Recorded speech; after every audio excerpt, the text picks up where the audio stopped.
Welcome back. So the next lecture is about practicing on your own. And the first step is gain experience by crafting at home.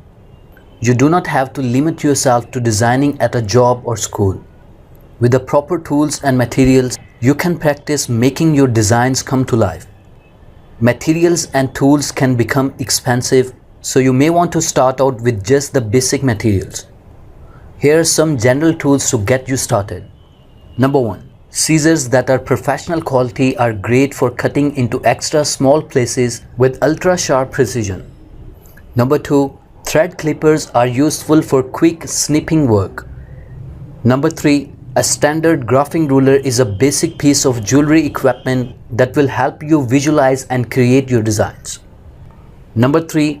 Use less expensive materials than what you imagined your design ultimately having. If you are envisioning a piece with silver or gold fill, practice with copper wire or other base metal wire just to get the hang of things.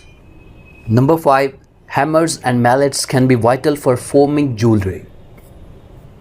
And now the next step, expand your tool collection. There are so many different types of tools required to make the wide range of jewelry available. The type of equipment you buy will become more specific once you decide what type of jewelry it is you want to create.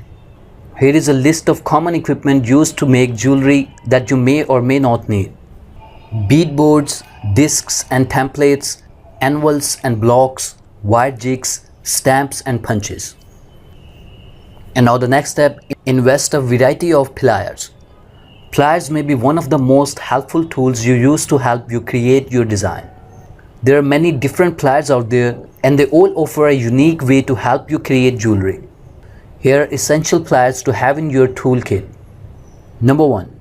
Wire cutters are great for cutting head pins, eye pins and wire to string jewelry. Number 2.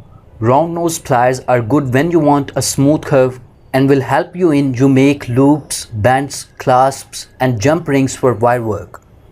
Number 3. Chain nose pliers have a flat surface and taper towards the tips, which makes them great for getting into small spaces and gripping wire. They are also useful for opening and closing jump rings.